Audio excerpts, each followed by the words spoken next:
might as well start locally here. And when you look at the Cardinals, are you buying into this run they've been on, which has been pretty special? They've won 25 out of 38. They got the best record in the National League since May the 12th. And they're at least positioned to get a wild card spot, if nothing else. But are you buying that this is something that's going to last, or do you see problems that will necessitate some type of intervention by the front office to go get some help?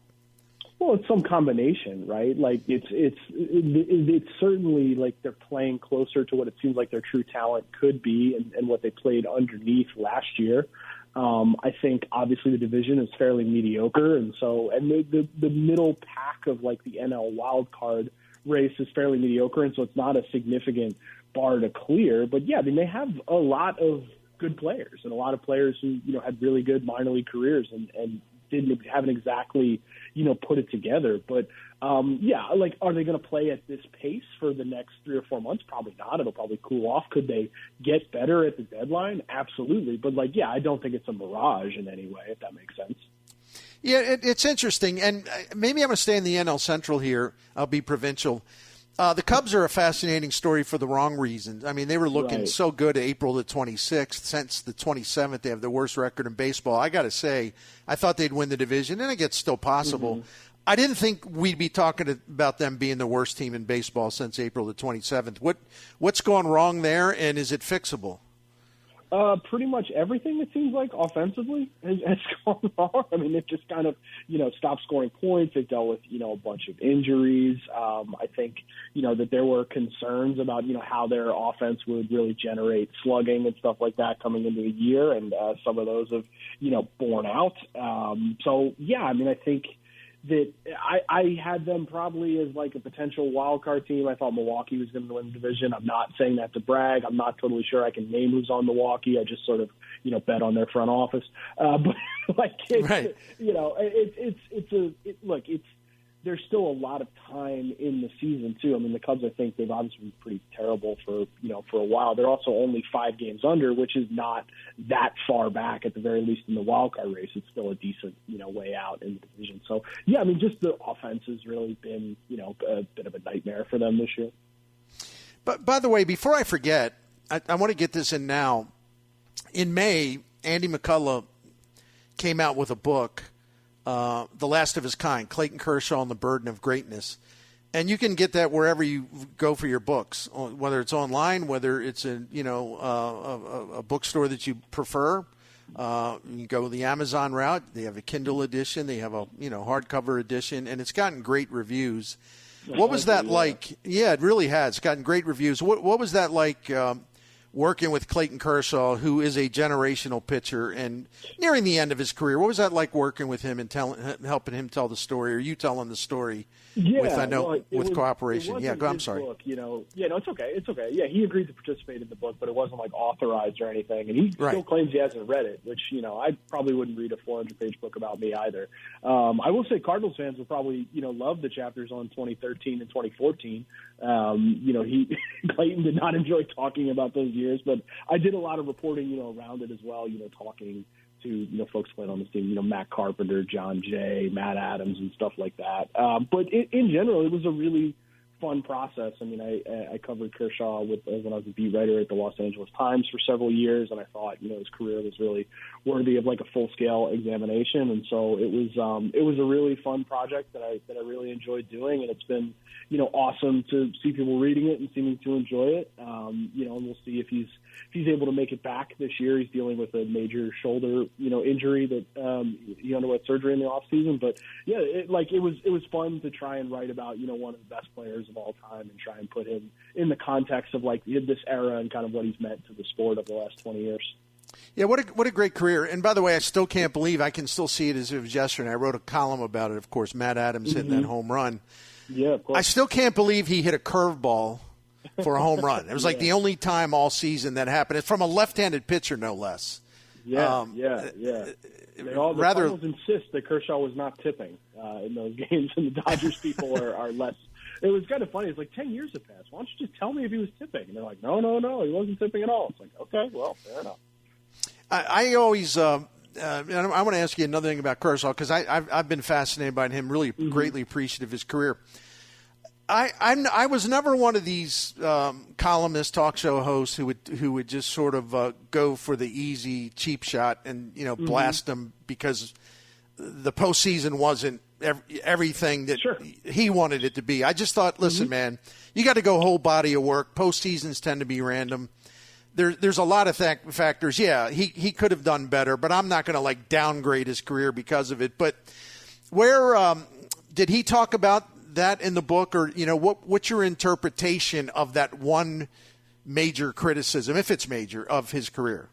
Yeah, I mean, I think we talked about that a lot in the book. I mean, and I think that the book is not meant in any way to make excuses or absolve him of anything. He kind of owns his failures in the postseason. It's painful for him to talk about, but he's never shied away from the responsibility. And in a lot of ways, the book is about what it means to be a player of that stature and to carry that sort of responsibility, for a franchise. And I think, his ERA in the postseason is 4.49, I want to say, which is 2 runs higher than his regular season ERA, which is the lowest in baseball history, 2.48.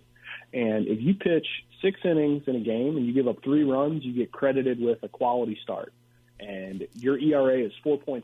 So he basically pitched to a quality start in the postseason for about 35 times. And he's considered a failure because of the standard he had set for himself, during the regular season by being so elite for so long. And the book just, in some ways, just examines what that does to a person's psyche, how that affects them. What is it like to basically carry that around for, 10 to 15 years. And so, he's open about, there's not one explanation for what happened. It's, it's kind of tough to get into. And I wrote 400 pages on it, there's a lot of different things going on. But, some of it is his responsibility. Some of it is bad luck. Some of it is, teammates maybe letting him down. Some of it was they played the Astros in 2017, and there was stuff going on there. Some of it was injuries. It's just, it's a whole body of work, but he's never really run from it. And I think that's one of the things that makes him, admirable as a figure to write about. Our guest is the great Andy McCullough, outstanding baseball writer, senior MLB writer for The Athletic. Now, Andy, I refuse to be a phony, so I'm going to tell you up front. One of the first things I did this week was bookmark your piece on missing bats because I know it's a great, great subject, and I want to really have the time and the quiet to dive into it. So forgive me for not reading it right away. That's okay. But I do have a plan for these type of things. But if you could give me a loyal subscriber, if you could give me a preview, sneak preview of the piece, and how an obsession with strikeouts upended the balance of baseball. I think this is a huge topic, and it has a lot to do with the way the game has changed and the way it's been played now. And I don't know where baseball's going with this, with all the pitchers breaking as a result of it. So just take it away from there, sir. Yeah, so it's a project that myself and one of my editors, Mark Carrig, and I sort of started really kicking around a couple of years ago, and we kind of had it on the back burner, and we're finally bringing it to life now. And we're going to have stories coming all this week, from myself and several colleagues at The Athletic. And it's basically, kind of looking into this simple concept that has changed the way baseball looks, and that is that within the past, 10 to 15 years, teams have really figured out how pitchers can generate swings and misses. It's a fairly simple concept. It's something that anyone who ever watched baseball understood, right? Strikeouts are good. In the same way that if you watched a basketball game, you understood that 3-point shots count more than 2-point shots, right? Well, why did it take so long for 3-point shots to become ubiquitous? Why did it take so long for throwing the football, deep rather than running on 3rd and 2 to become, ubiquitous? And it's the same sort of change in baseball. And we kind of wanted to explore basically okay, we understand when we watch the game it is different. What is the origin of this? How did it spread? What does it cost the game? How has it changed it? And so I had a story on Monday that was basically really getting into, who are the teams at the forefront of this kind of, revolution? Who are the ones who first discovered it? How did they do it? And it was, kind of starts in around 2006, 2007, 2008 when the Pitch FX pitch tracking system comes online. There's all of a sudden this huge influx of data, and teams like the Tampa Bay Rays and the Houston Astros are really ahead of the curve and using that data and essentially figuring out something that makes intuitive sense, which is getting no contact is better than getting soft contact. So how do we sort of train pitchers to get no contact, just to miss the bat, right, to get whips? And it's that simple idea, right, that is just, has had all these sort of tentacles of, it affects from just, the strikeout rate going up, but also offense going down, relief usage going up. The way that, the pitch clock is in part a cause of this, or is the result of this. And so, yeah, I mean, that's the synopsis. Probably a little too long-winded, but that's the general gist of it, I guess.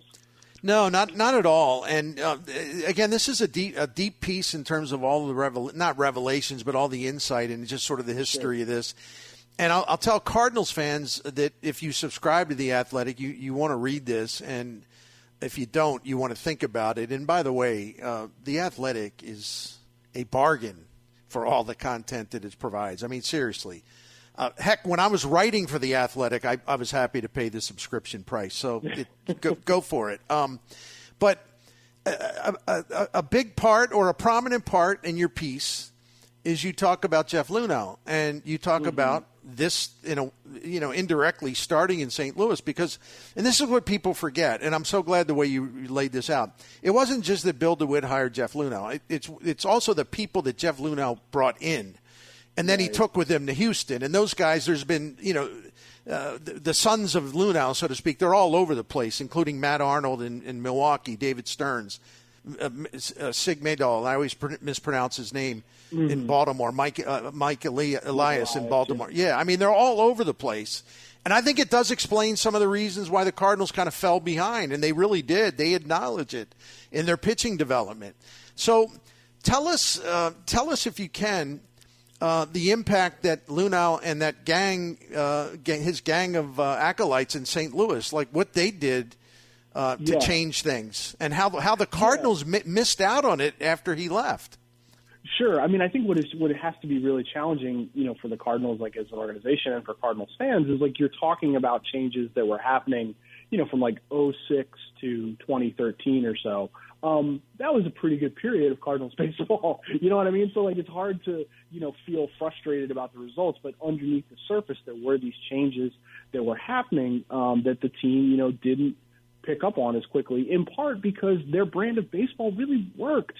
Like it worked for so long before it stopped working. And that is what is, makes the game so brutal sometimes, right? Is that like, it seems they had a brand of baseball that worked for years and years and years and years. And then all of a sudden, it's like they're behind the times. That's a challenging thing to keep up, I guess. But yeah, I mean, Luhnow, who, had worked in player development, with St. Louis, was brought in, to kind of execute the rebuild with the Astros. We know a lot about how that ended, with the cheating scandal and things like that. And one of the things that a lot of former Astros officials sort of grumble about, and I understand their perspective, and I also understand from a historical perspective why they get less credit for some of the stuff that they did in those intervening years, because we're sort of remembered as, cheaters or whatever, and they like to point out, like, hey, we were actually on the cutting edge of a lot of stuff that's really spread across the game. And one of these concepts, was the way that they really leveraged their pitchers and maximized their, efficiency.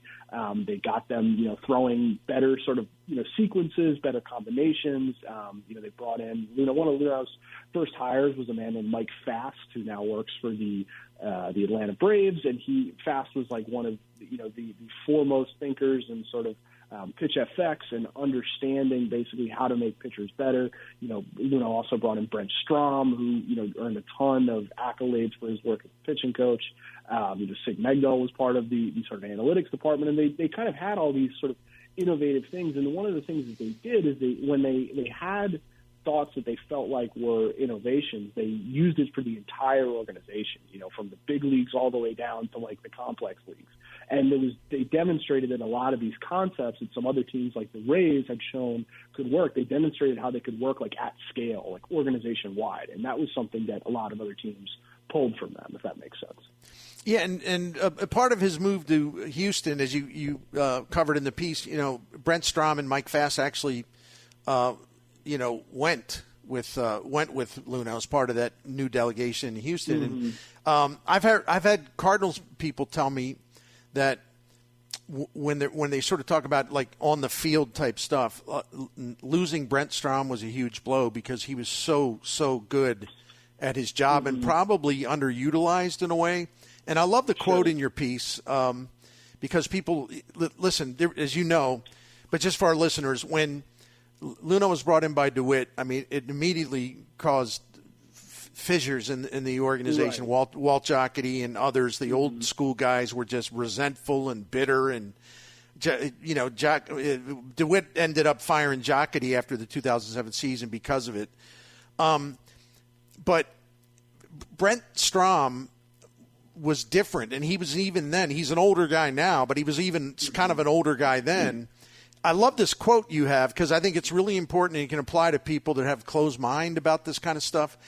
He said, talking about Luno coming into St. Louis, he said, quote, "What I realized quickly, and I'd always known it, but you didn't have to have played this game to know what the bleep you were talking about. They dove into a lot of things that a lot of us as players never even realized." That's a money quote right there. There's no doubt about it.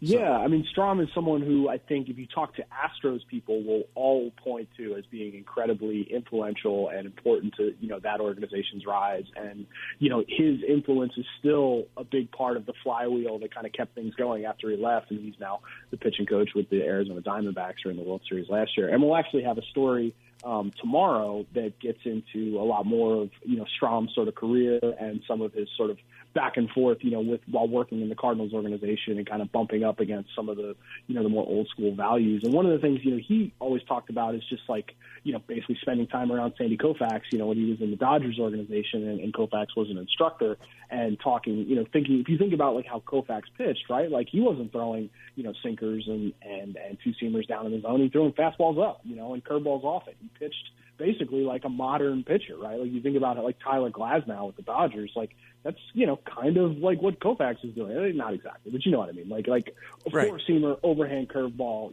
up and down, essentially.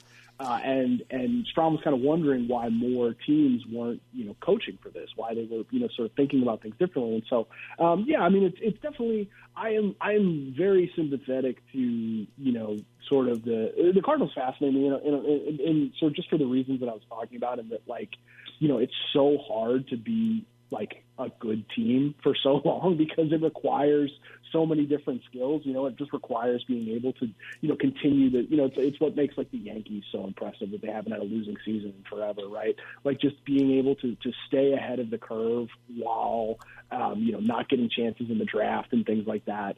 It's a challenge, and it's something that they're like working their way through now, it seems like. They are, and I think Chaim Bloom is, if you read the tea leaves, you can certainly make the case or at least speculate that he'll take over the baseball operation. It's just a matter of whether it be after this season or 2025. And it's with John Mozeliak's blessings. I mean, this is not a situation of him undercutting Mo. Mo wanted him in there. But Chaim Bloom's impact, I think, has already been evidenced here in St. Louis because he recommended some bullpen guys that have really helped the situation. So we'll see what happens there. But he certainly is someone I think is really, really smart and would help them going forward as they sort of try to catch up. And they at least are honest about it. They know they have to catch up. Andy, I don't want to keep you too long. Do you have time for one more question? Yeah, no, man. I'm just hanging out. This is fun. Okay. Oh, this is great. Thank you. Andy McCullough from The Athletic. All right. This series kicked off at The Athletic with Jason Stark and Enos Aris talking about just the dearth of offense and how it's never been harder and the numbers are down and it's baseball no one knows what to do. It was a great piece. Then you come in with this piece explaining maybe the number one reason why you swing and miss stuff, blowing fastballs by people, the contact is down and everything else, all the stuff in your piece. Well, what's the answer then? Because we know that this evolution has been good for pitchers. It has not been good for hitters. Yeah. Is there a middle ground somewhere? Is there ever going to be a way to get to the middle ground, in your opinion? I think it's going to be challenging. I don't think there's an easy solution. I mean, there's sorts of half measures that have, been talked about, things like trying to find ways to incentivize teams to use starting pitchers to let them go deeper into games. Jason has kind of been, pumping this thing called the double hook for a while that Something's like maybe you lose a DH if you take out your starter before a certain point. I think that it is very challenging to put the toothpaste back in the tube with a lot of this stuff. Right. And I think that the game is just going to look different. I mean, if you hadn't watched a football game, for 20 years and you turned it on, you'd be like, why? It's 3rd and 3, run the ball. Like, why are you not running the ball? If you turn on a basketball game now, you're like, what happened to the mid-range jumper? I sort of remember that. Didn't Michael Jordan shoot a lot of those? Why does no one do it? And I think that that's just the adjustment. Is like baseball is going to have more strikeouts because there's not really a way to let the hitters catch up that that doesn't have really concerning like drastic changes. I mean, maybe it's like lowering the mound even further or something like that. I don't know. I do think that at the very least, the addition of the pitch clock, shortening the games, making it so there was less like dead time, speeding the, just the pace up, that has made the product more aesthetically enjoyable. Like there's not these 4-hour slogs through, 4-1 games with, 15 pitching changes. It's, that game, while there might not be tons of balls in play and you might be kind of irritated with the strikeouts, it's over in 2 hours and 40 minutes. And so that is at least, like not as long as Oppenheimer, and so I do really feel like, not to sound like a shill for Major League Baseball, but like I do feel like the pitch clock at the very least has made the product more tolerable. And so that reduces the immediate need to kind of change things. And then it gets into just like, will the incentives, align so that teams are developing starters to go deeper into games, and what can the sport do to, encourage teams to do that? There's lots of little things they can throw out, but like at the end of the day, the reason the teams have adapted this stuff is because it works. And their job, above all, is to win games. And that job often, bumps up against what is the bigger, sort of more holistic job of the sport, which is to be entertaining. No doubt. That's kind of like the challenge that they're going to be grappling with. One of the things, this is related, one of the things that's interesting that we've discovered about the Cardinals and their farm system, and that, again, this is the Chaim Bloom effect. He's been studying this stuff and talking with everyone in the minor league system. He's visiting all their teams. He's talking to all the people that run things. They've adapted or adopted a different pitching style with less emphasis on the four seam and relying on some other ways to get hitters out that's really, really effective, but they don't have the hard throwers in volume. And it seems like that's a really smart plan. And, we all can see what the sweeper has been doing, or the glorified slider, whatever we want to call it. What do you think about, because there's been a little bit of that, or maybe a lot of that in Major League Baseball this year. I know the Red Sox, in fact, the Athletic beat writer covers the Red Sox, wrote a really fascinating piece a couple months ago about how they've cut way back on four-seam fastballs, and they had gotten really good results. Is there a little bit of a counter movement here, not necessarily to be, well, we don't really have the horses to strike tons of guys out, so we're going to find a different way? Is that going on, or is that just sort of a minor part of this? Well, I think part of, it's not just that when teams figured out, you need to generate more swing and miss. All right, let's throw fastballs harder. It actually, in some ways, was the opposite. It was, let's throw fastballs less. Let's throw your breaking ball better. So if you've got an elite curveball, throw your curveball more. You don't need to throw, your fastball if you don't have a good fastball. But it was also like, hey, you throw a two-seamer, but if you throw a four-seamer up, like that'd be a much better pitch. And so I think, what you're seeing, at least it sounds like on the Cardinal side, is them taking the profiles of the pitchers they have and optimizing them, and not trying to change them so they fit, what is theoretically like a certain type of pitcher, but taking it's like, okay, how does your arm action work? What is your arsenal? What are you capable of doing? Let's do that to the best of your ability rather than trying to fit you in, some sort of box. And so what you're seeing is a lot of guys who are like, okay, you can't really generate, elite sort of, vertical movement on your fastball, or, you can't generate elite, velocity. But, if you try and throw this sweeper thing, which, by the way, might just destroy the elbow like people thought the splitter used to, if you can throw right. the sweeper thing, like that can be really effective. And so it's just kind of fiddling with the knobs, basically searching for like a perfect equilibrium for each pitcher, which is something that, because of the data, there is a belief that you can find that for each individual. Andy, seriously, thanks for your generosity of time. Really enjoyed the conversation. This is outstanding, and we'll continue to read you at The Athletic, and I want to, and all your colleagues, and I want to also remind everyone again, if you want a really, really terrific baseball book, The Last of His Kind, Clayton Kershaw and the Burden of Greatness. It's available wherever you get your books, and there's audio books, and whatever form you like to absorb books, but this is really, really good. It's getting very high ratings. So that's published by Hachette. But again, all you got to do is Google it, and you'll find places where you can get it. Thank you so much for your time. I really enjoyed it. Thank you. Hey, thanks for having me. This was great. Have a good one. All right. That's our friend Andy McCullough from The Athletic, outstanding baseball writer. And that book's really, really good. I read an excerpt. I've also read the reviews. And that's one, if I ever get a few minutes to actually read a book again, I think I'm going to do that, because Kershaw's always fascinated me. But McCullough's piece that I'm going to dive into, and I was telling the truth, I bookmarked it. I didn't have time to absorb it all, so I was just waiting for some quiet time when I'm also awake, instead of like falling asleep trying to watch taped a recorded baseball game or whatever. Anyway, the part in there about it just makes me shake my head and just kind of like, oh man.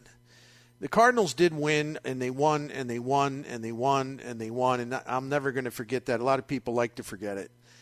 They were an incredible organization. It was really smart, really well ahead of most organizations. Bill DeWitt took the lead on that, and this is all true. It's not an overstatement. I don't believe in just disregarding a very extensive history of positive, successful baseball. But when Luno left, he took a lot of good people with him, which he's allowed to do. And I didn't realize it at the time. Like, the long-ranging impact, the long-ranging damage that has done to the Cardinals organization, it's because again, this has nothing to do with the cheating scandal. I'm talking about what he and his acolytes did to make the Cardinals a really, really, really forward-thinking, forward-vision, smart baseball organization that drafted better and scouted better and found value on the market and just always seemed to come up with answers and surprises to everything. When I did a whole segment on this, a real long segment. I mean, this must have been a couple months ago or whatever. But when Luno went to the Astros, and Bill DeWitt knew all along that Jeff Luno was going to get a GM job because, well, who wouldn't hire him given all the incredible work he did in St. Louis? But he took all those guys with him, and some of those guys are running highly successful teams right now. The brain drain in the Cardinals organization, staggering. And that includes Brent Strom, who I have people that still work for the organization to this day will say how we never realized how essential and valuable he was to our pitching operation. We underutilized him, and this was a massive mistake. Because Brent Strom is a huge part of all of this stuff that happened, the good things that happened in Houston, and even now. He was an old school guy, but very, very, very smart and secure enough in his own intellect that he embraced everything that Luhnow and Mike Fast and Sig Maydal and Mike Elias, Matt Arnold, David Stearns, all these people that worked for him. Brent Strom was smart enough, rather than rage against the machine. I don't know who these nerds are. They never played the game. Why am I going to listen to some guy graduated from Wharton? Instead of doing that, he's like, these guys are actually pretty damn smart about this stuff. So I'm going to listen to what they have to say. They know what they're talking about. Isn't that amazing how, to this day, if you see a group of 100 people out there randomly, and they're baseball fans, 95% of them would talk about how they hate all these nerds, they hate all this stuff, and yet Brent Strom was able to do things that made the Houston Astros an incredibly great pitching staff, because he was also well armed with all of the data, all of the findings of the nerds, because he thought the nerds were actually quite valuable. Let that be a lesson. Let that be a lesson, because there's still people rage against the machine all the time, and they'll never stop. I'm proud to be in my 60s and still not only open-minded, but I have a curious brain and a curious mind, because I'm always looking to learn more and more and more about baseball. Some of it does have consequences, though. I'm not denying that, as we talked about with Andy McCullough. The game has been tilted so heavily in favor of pitchers because pitching coaches and data people realized if you have a bunch of high velocity arms with huge strikeout totals, you miss bats. That's the best way to limit runs, and that's the best weapon you can have. And the game's just really gotten out of balance because of it. But they're not doing anything wrong.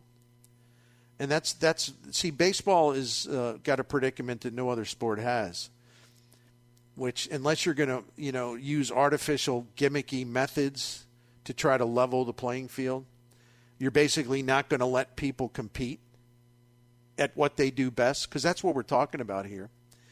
You don't want the commissioner of baseball and his committee, they didn't want defensive overshifts. It's killing the single, it's killing base hits, it's driving down batting average, it's driving down this, it's driving down that. So we're gonna limit the shifts to promote offense. Well, that's like saying to an NFL team, no, you can't use a nickelback. No, you can't use 2 extra defensive backs. No, you can't blitz those guys. No, you can't line up that defense. We're going to tell you how to line up. I mean, it's pretty radical when you think about it, because no other sport has ever done anything like this. You're basically preventing a team from using the players the way they feel is best to help them win. And so it happened that with the overshift, and it's going to happen again in some form with pitching. So you're penalizing the organizations who are smart enough to figure that swing and miss is what it's all about, and it's an advantage, and the pitchers that realize that's where the money is. Yeah, I'll probably have to have Tommy John surgery, but that's where the money's going to be for me. So if you do something to change that in a really dramatic way, you're basically preventing people from doing what they do best and what they do honestly. No one's breaking the rules. No one's cheating.